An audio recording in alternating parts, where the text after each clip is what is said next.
I've been asked 1,000 times, what's the definition of innovation? True innovation is looking at a problem with a different filter and seeing a unique opportunity.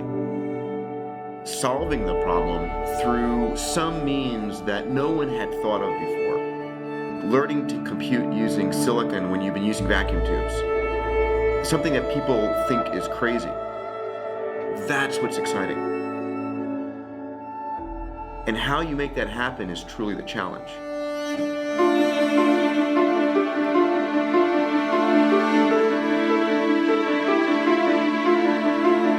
Over the last 100 years, the human race has made extraordinary progress. The human lifespan has more than doubled. The income for every nation on this planet has more than tripled. The cost of food has come down 13-fold, energy 20-fold. But what's made this possible isn't just random chance. It has been the impact of technology.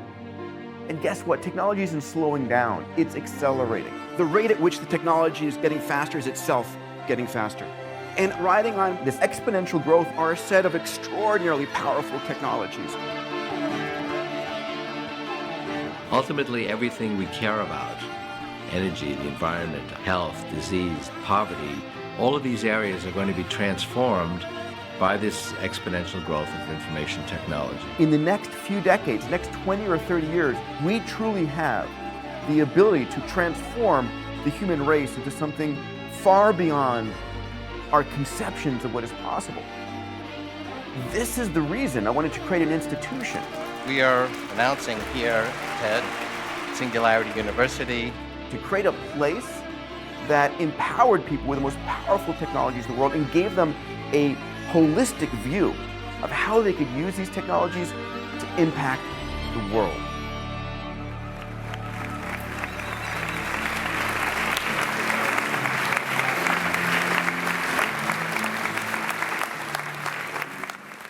We are living in the most extraordinary time ever in human history.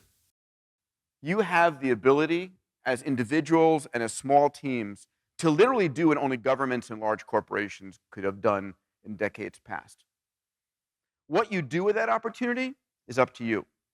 And the next 10 weeks are a chance for you to really find that passion in your heart and soul, and then let no one tell you you can't do it.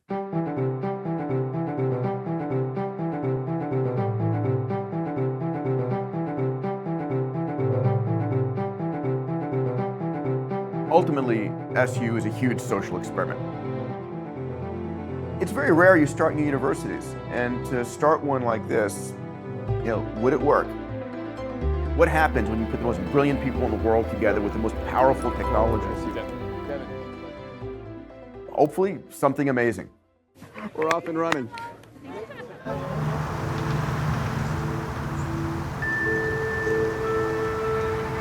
My name is Andreas Rautopoulos. I'm from Greece. I'm Paula Santana, and I'm from Dominican Republic. My name is Sam, and I'm from Canada.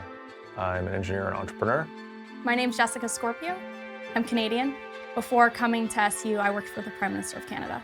My name is Aaron Kemmer. I'm from Clearwater, Florida, and I've been an entrepreneur for about 10 years now. My mom swears that I had the largest Kool-Aid stand in all of Florida. So you got to meet everyone for the first time. What were your first impressions of all the students? Brilliant. Yeah. When people ask me why I did aerospace engineering, it's a little bit of a joke, but there's somewhat serious that part of it was to be able to call myself a rocket scientist. So now I'm a rocket scientist. I get to say that. I wanted to come to SU because I've always been really interested in the intersection between science and technology on the one hand and society and ethics on the other. I was actually bored out of my mind in the Netherlands with what I did, and I thought I can do more and I can do better, and I wanted to find a community where people are positive and where people are at the forefront of all the technologies and all that is happening in the world and are out there. And so SU is that kind of place? Yes, and SU is that kind of place.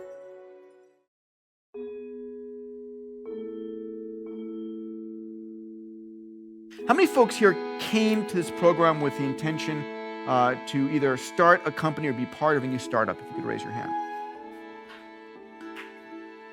And he challenged us at the very beginning to take the summer to try to find our purpose. What can we do for the world? Grand Challenge Week is a week devoted to understanding what the grand challenges facing humanity are. Grab a seat, let's get going. We have an exciting afternoon. Grand challenges being water, education, poverty, energy, Food, security, space, environment, what else is there? Health, and waste. These are the biggest challenges we as humans face, and we hope that our students' innovations can help address these challenges. The team project it's kind of the culmination of the entire summer. You create a project that leverages advancing technologies to solve a big problem that impacts positively 1 billion people's lives within 10 years. Like a big problem. 1 billion people plus problem. And today, the world's biggest problems, the things that make billions of people suffer, are also the world's biggest market opportunities.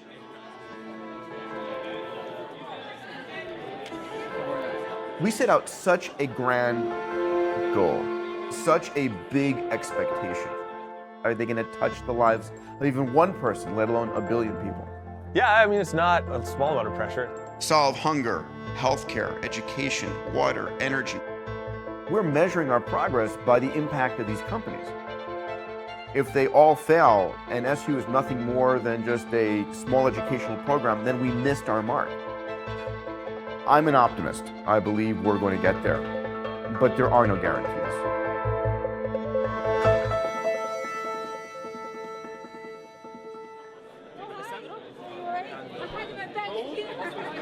Of all the different areas, I was attracted to waste. And one of the reasons why is because waste is not sexy. It's not cool. You know, it's something that people don't want to deal with. They don't want to think about. It's a lot sexier to design the new iPhone than it is to try to come up with a way of disposing of it. For instance, in 1995, the average life of a computer is 5 years. 2000, it shrinks down to 2 to 4 years. And nowadays, the average life of a new electronic good is between 1 to 2 years. The dark side to this, the dark side of Moore's Law, is the waste stream that this generates.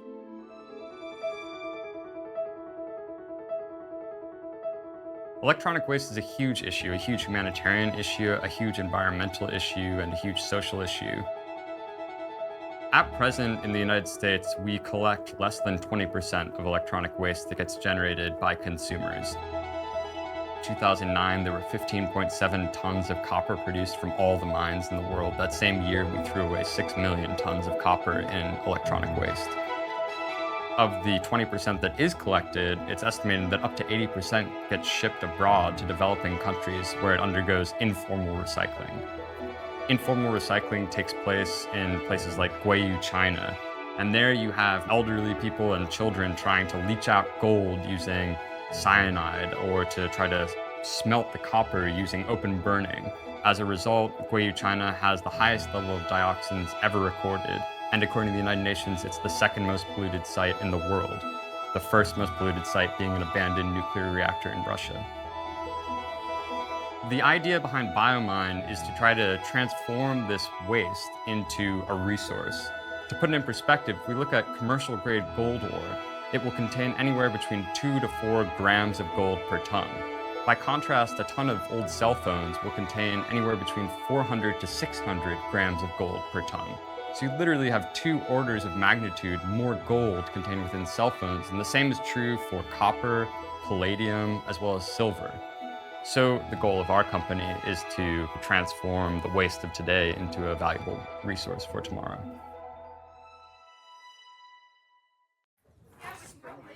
And remember, if you drop one of the bolts, it's lost in space, right? In this case, it'll go to the bottom of the pool, but okay, and then it's done. Okay? How could that be hard underwater? Upside down, with gloves on, tethered. My name is Dan Barry. I build robots.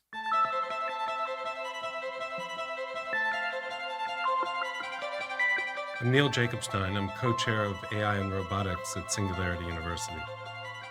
People often think AI is a future technology, but actually it's been delivering value for 25 or 30 years. It's embedded in our traffic control systems on the ground and in the air. It's in video games all over the world. It's in decision-making systems for credit card companies. It really is ubiquitous and has already delivered billions of dollars of value. There's a couple places that robotics will ultimately be. You will grow up with your AI. You will have conversations and tell stories back and forth. If you have some cognitive deficits, here's a creature, a companion who will listen to the same story every day and laugh in all the right places. AI is going to be moving its arms, its legs, seeing things through robots in everyday communication with humans. The upside of that is no more loneliness. The downside of that is maybe people want to hang around with their AI more than with other people. IBM's Deep Blue beat Garry Kasparov in a famous game of chess. That was one of the high water marks in AI, but then people said, well, chess is a very systematic game. It's nothing like a game like Jeopardy, for example. Same category, 1,200. Answer, daily double. IBM's Watson didn't just beat, but trounced the two world champions in Jeopardy. Who is Bram Stoker and the wager? Hello, 17,973, 41,413, and a two-day total of 77,100. I think that we'll see that AIs will develop really remarkable intelligence that exceeds human intelligence in many different dimensions. We'll see AIs develop types of intelligence that human beings don't have, and we will be them in many respects. Some of your friends may ask you, what are you worrying about all these new technologies for? Don't we already have enough technology? And the answer to that is a simple no.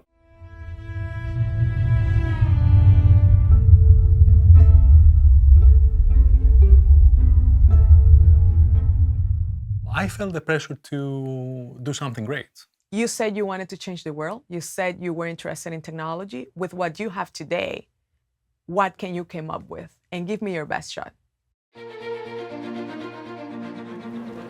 Matternet is addressing the poverty grand challenge. 1 billion people are disconnected because they have no access to all-season roads. That means that they cannot send goods to market, they cannot receive goods, they cannot receive medical supplies. It's almost impossible for them to find this path out of poverty. So it's not about building more roads, it's not about more subways, it's not about more bridges, really. It's about how we're thinking, how this infrastructure is growing. We are building a network. We call it Matternet, a network for transportation of matter, using unmanned aerial vehicles.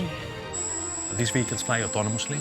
They just use GPS coordinates to fly between trusted locations where they exchange payloads and batteries in order to fly further. If you have a system that allows you to transport things aerially, you do away with the need to build roads, which is a huge expense. Can we jump those stages of building roads, millions of kilometers of roads that cost millions and billions of dollars? We can create these ultra-flexible networks that connect people without having to build something that will remain, that will cost a lot and remain there forever.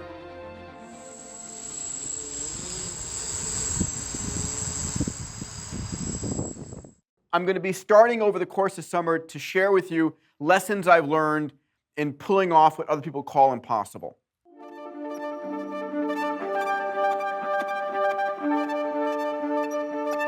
I was born in the 1960s and during Apollo became absolutely passionate about spaceflight. It was my mission in life. I ended up becoming a doctor to make my mom happy, if for nothing else. But all along, my passion was space. And over the years, I've started over a dozen companies in the space arena. One of my companies, Zero Gravity Corporation, has taken 12,000 people into weightlessness. We flew Stephen Hawking in the Zero G. You know, ultimately, though, doing any of these big, bold adventures takes three things: technology, money, and people.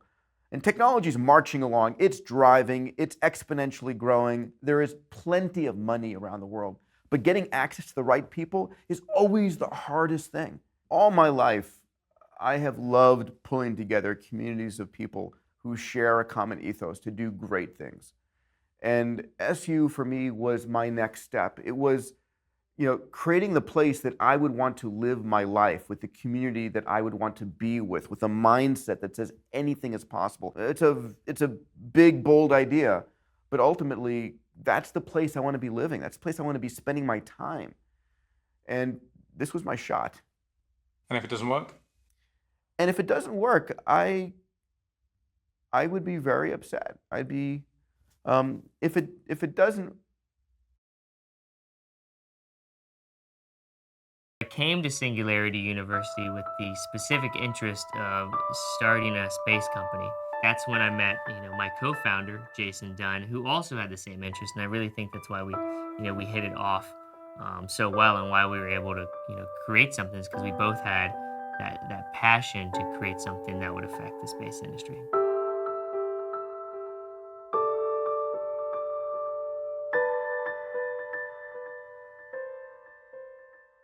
A lot of people say that the reasons the dinosaurs are extinct is because they didn't have a space program. There's absolutely a survival aspect.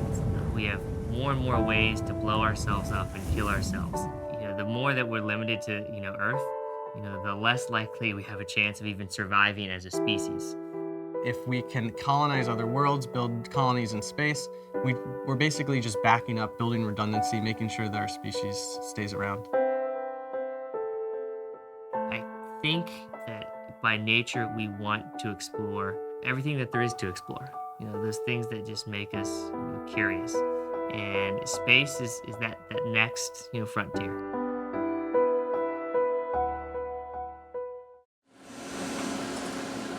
The team project is called Made in Space.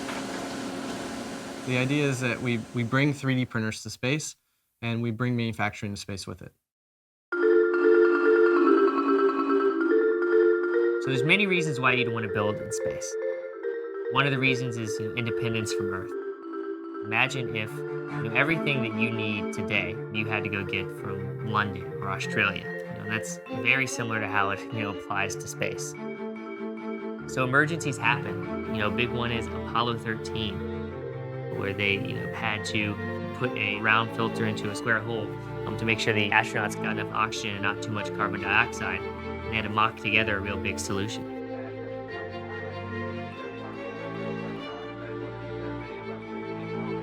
If astronauts had 3D printers on the space station, then they would be more Earth independent. If a tool breaks, they can fix the tool. If a part doesn't exist that they need, they can build the part. They don't have to rely on Earth so much, which means that their missions become less risky.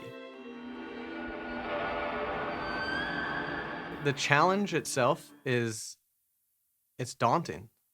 I think that's the easiest way to say it.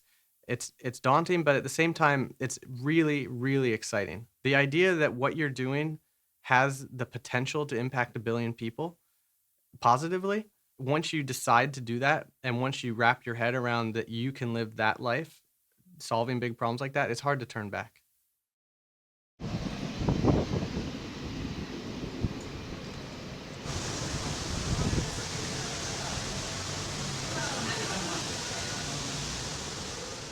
Do we want students to create a team project that in the beginning is real and does something? Or do we want people to create a team project that has the potential to touch lives of 1 billion people? And the answer is we want both. And so we're looking for a car sharing program on year 1 that touches 1,000 people is great, but if it leads to autonomous cars 10 years from now that's touching 1 billion people. I think fundamentally our team projects are not churning out or not working in the way that we would like to see them. I agree that the 10 to the 9th plus projects has had mediocre results. I still personally, my drive is to spawn those companies. This organization has had a really nice run of publicity. You could on the block. And we guys are teetering on the edge, going from new kid on the block to new kid stumble. We need your help. Ultimately, we need your commitment to giving your all to get these team projects to the state of where they can be, because we depend upon their success to help us move SU forward in the eyes of the donors, the benefactors, the faculty, and all, to do it next year again. And that if not you, who? If not now, when? That you have the tools to really fundamentally make a difference in these key areas. Okay, things that fail. Everything, my gosh. It's funny, you know, I try not to think about failure that much. It's a peculiar quirk I have, so I have to force myself to think, okay, where was there a failure? Oh yeah, it's the majority of what we do.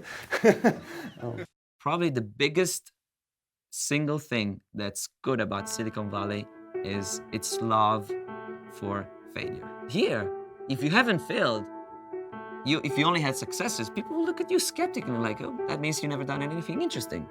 It means you only did something that, you know, anybody could do, right? You never took risks. And it's the notion of fail often, fail early. It's the idea that if you don't try stuff, you become very risk adverse. The more you've invested in something, the less you're willing to let it go, because my God, I've spent so much time and I've spent so much money. How can I possibly stop? I'll fail. If you want to make something work, you have to follow the scientific method, and that requires failure. It's part of the process. Edison, in fact, had advisors who said that after 1,000, 2,000 filaments that didn't work, this light bulb project really should be abandoned. It wasn't working, just like we told you it wouldn't work. But he felt, no, he had actually succeeded in finding out that these 2,000 filaments didn't work. And I've had also a lot of failures. I want to be very clear about this. I've had the companies I'm not telling you about. Science is very frustrating. For every one breakthrough, there are 10,000 broken dreams. Seriously, launch vehicles, satellite communications, telecom companies, plenty of companies where I've lost millions of dollars and years of time. But I learned something. Aliens didn't give us this technology. It's a byproduct of hard work, of dead ends, of frustrations.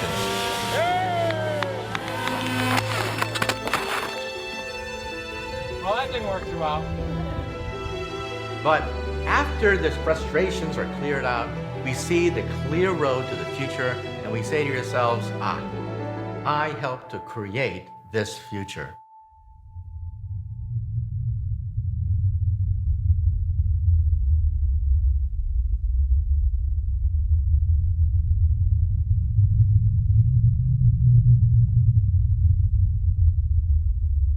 My name is Mark Goodman. I'm chair of policy, law, and ethics at Singularity University. I work to understand the security implications of emerging technologies.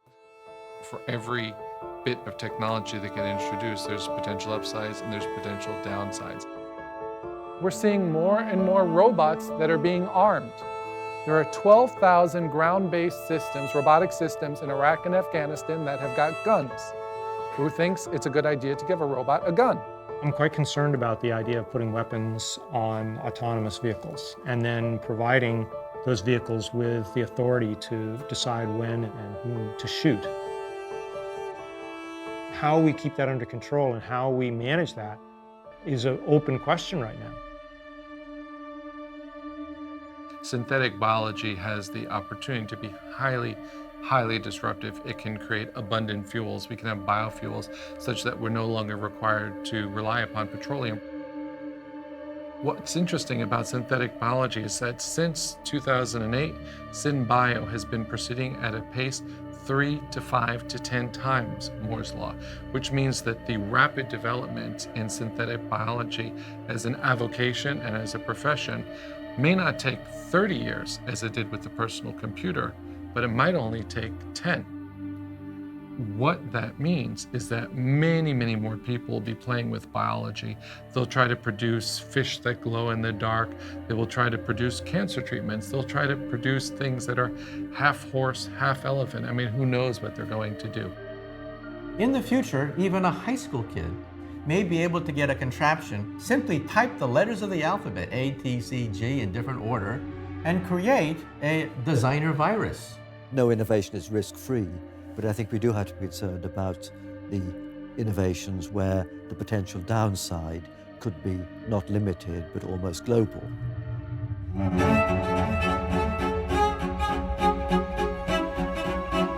The cat is out of the bag, the horse is out of the barn at this point, the toothpaste is out of the tube, whatever way you want to explain it.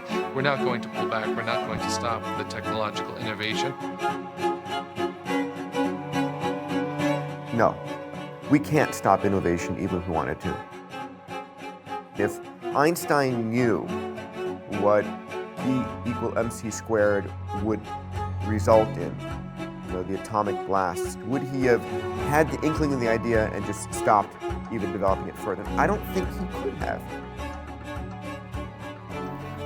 Climate change, epidemics, and terrorism are all problems beyond the control of individual governments. There is only a limited amount science and technology can contribute to their solution. If you don't realize it, let me hold up a mirror. You are freaking out the rest of the world, okay?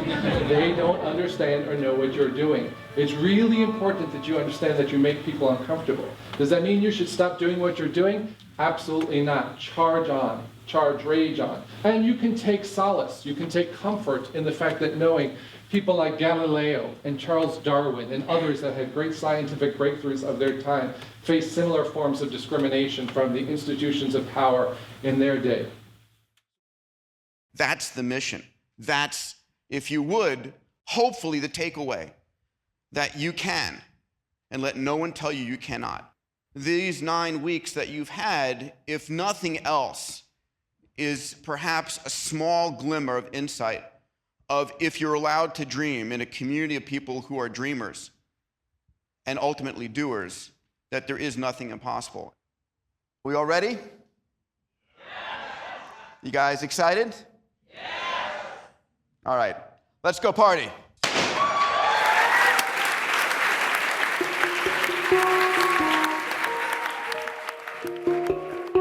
These companies, these ideas were created within this bubble of optimism within Singularity University where anything is possible. And when they go home, the question is this all for naught? Impact 1 billion people in 10 years. How are we going to do this? What are we doing, and does this actually matter? Is it really going to amount to anything? Are we really going to be able to pull this off? Are these companies going to be able to survive? Will we actually be able to create something great? Will they survive in the real world?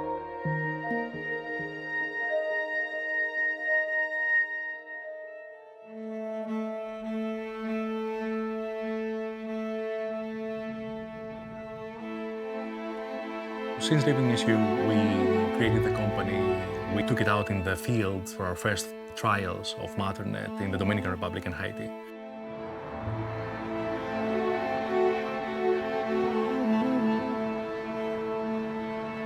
We went into post-earthquake camps and really saw what it is to fly in a first response type of situation.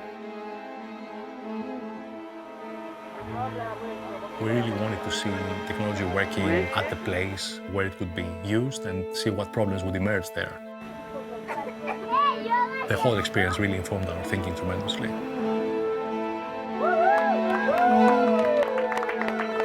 Papua New Guinea has a big tuberculosis epidemic, probably 80% of the population. They don't have access to healthcare.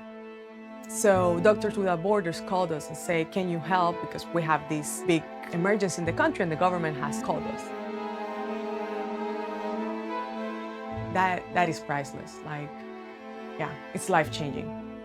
So for those that still believe that this is science fiction, I firmly say to you that it is not.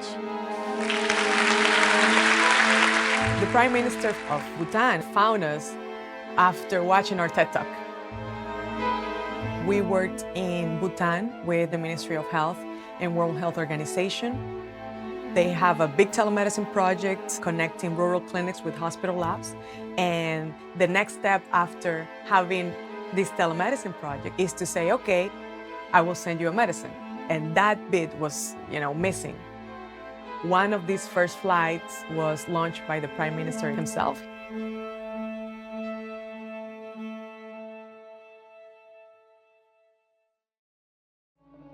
We're launching our first product this year, the components that will allow people and companies to set up their own transportation networks. And I'm super excited to see what happens, to see what people and companies are going to do with this product.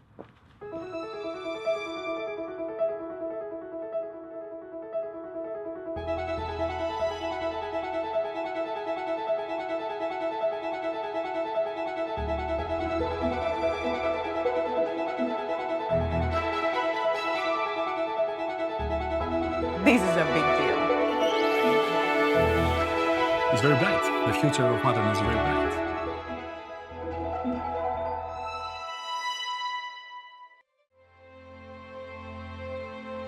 So since graduating, we founded BioMine. We put together a business plan, and about a year later, put together a team of world-class experts, went out and identified viable technologies for recovering value from electronic waste. To date, we've raised nearly $50 million.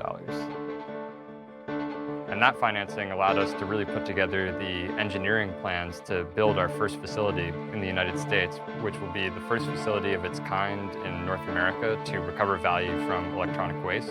Former Vice President Al Gore was actually there to help make this announcement today in Mississippi County during a ceremonial groundbreaking. This started with environmentalists who were looking for a way to deal with a very bad environmental problem.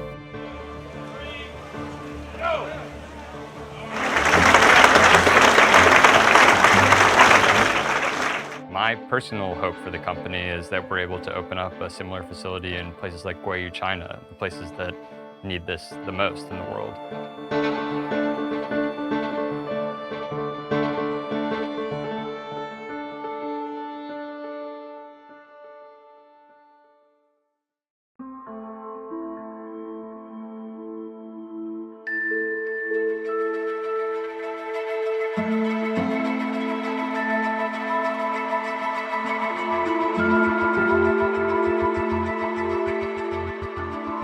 Since I left SU, we've made significant steps with bringing 3D printing to space. We were lucky enough to nail our first contract with NASA to do a bunch of zero-gravity flights. That's where we tested our concepts for 3D printing. Jason Dunn here, live in zero-G airplane with the Made in Space experiment. Coming to you live. The first time we're going to manufacture and weightless it. I like it. We flew roughly equivalent to about 2 hours of zero gravity time. Being in zero gravity takes you to a whole other world. We got to understand what zero gravity really feels like. It let the team understand the environment they're designing for. By the end of those tests, we basically became the people who understood how 3D printing worked in zero gravity.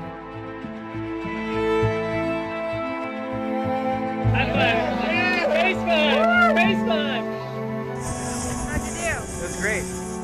After we did all these successful zero gravity flights, we went on to develop a design for a 3D printer with NASA.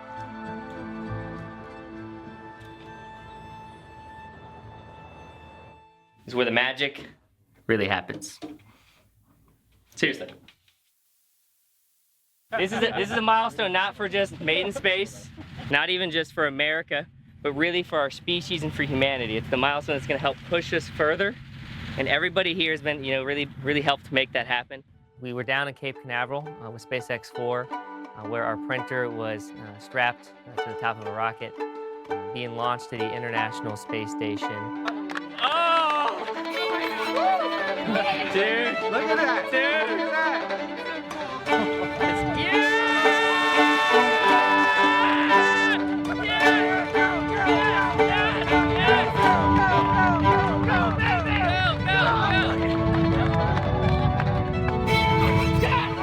Man, when that rocket launched, we were crying.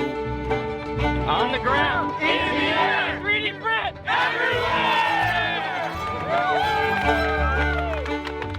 It was a big moment. I spent 4.5 years, I think, up to that point. One of the biggest things that was on our mind after we launched the printer was what is going to be the first thing that we print. That's the first thing ever manufactured off of planet Earth. The first thing we ever made off of planet Earth was a piece of the printer itself. While this was a very simple part to print, it's also symbolic of where we're headed. This is a printer that is now printing parts of itself, which means it could be printing parts of another printer. So where we're headed is the idea of self-replicating machines. If we can make it even a little bit easier for humans to go to space, then we're not impacting 1 billion people, we're impacting everybody. We're impacting the whole planet. Do you think you guys are on the way to affecting 1 billion people?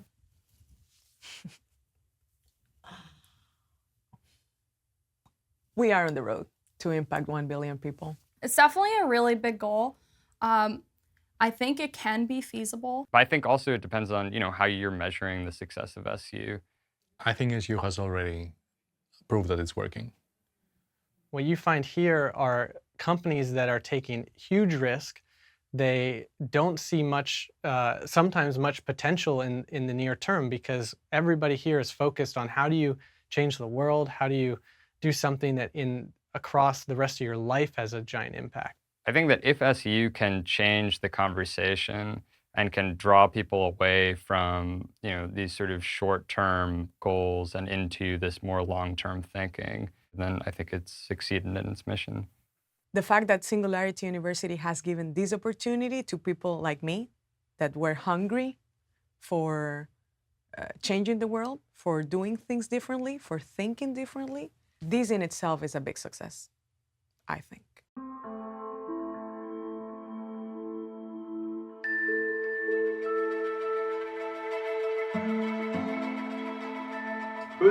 Did any particular faculty member have a big impact on you? Danbury. Dan Barry was definitely one of the most inspiring people I've ever met. Everybody in my first grade class wanted to be an astronaut. By the time I was in sixth grade, only half. And by the time I got to high school, nobody else wanted to be an astronaut. And in fact, my high school guidance counselor told me, "You'll never be an astronaut. And you need to start dressing for success and get real, because you are definitely never going to be an astronaut." So I never met anybody for years that was going to be an astronaut. And it became embarrassing, and I stopped telling people this is what I wanted to do, except for my wife, who I told on the very first day we met, and now she believes me about stuff. But anyway, so it really was embarrassing. I wouldn't tell people that I want to be an astronaut because people would think it was this big joke, right? And so I found other things to do, but I started to apply. And in 1978, I applied to NASA to be an astronaut, and they said no. So then in 1979, I applied, and they said no. And so in 1980, they said no. In 1981, they said no. And so I applied in 82, and they said no. And I applied in 83, and they said no. In 84, they said no. In 85, they didn't take applications, so that was a good year.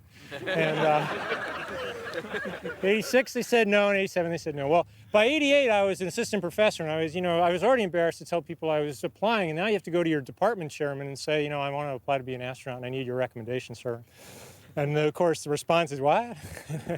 So in 88, I applied, and they said no. In 89, I went back to my department chair and said, I need you to write another letter, having failed last year. And he said, you ought to be thinking a little more about tenure and a little less about space. And I'm like, I know, but will you still send out the other? Yeah, okay. So in 89, I applied, and they said no. And in 90, I asked him again. He said, you're way too old. I said, oh, crap. So I called NASA. I said, am I too old? And they said, no, you're not too old. Keep applying. We know who you are. So I said, okay.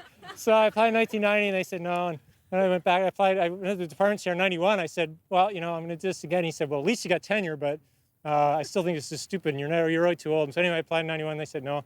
So you ever get the thin envelope, in April? Every April, I get this thin envelope. They don't call you and say no. They just send you this thin. I was like the king of the thin envelopes, right? I was waiting for the FedEx thick package, which never came, right? So, but anyway, so I applied in 92, and I got a phone call, which is way better than an envelope. And I went down there, and I met all these other people who wanted to be astronauts. And I met people who were astronauts. And I hadn't met anybody else who wanted to be an astronaut for 20 years. I couldn't find anybody else. So I wrote home, I said, I found people just like me. And I don't care whether or not they let me be an astronaut. I'm coming here to work. And the neat thing is that tonight, after today, I'm going to write a really similar email. So it was great to meet you all today. 92.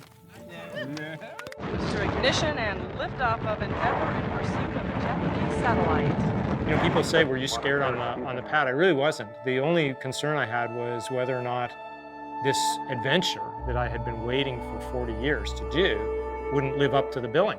You know, suppose I got there and didn't like it. You never know, right? From the moment the engines turned off and I was in zero-G, those experiences, seeing the Earth from above the sky, flying like Superman, these kind of things not only met these high expectations, but exceeded them. Lots of people told me I wasn't smart enough to be an astronaut. Lots of people told me I wasn't athletic enough to be an astronaut. But you just push past that. I'm very proud. We've only had a few hundred students come in the short history of this new university. And dozens of companies have been built. A handful of them have been extraordinarily successful.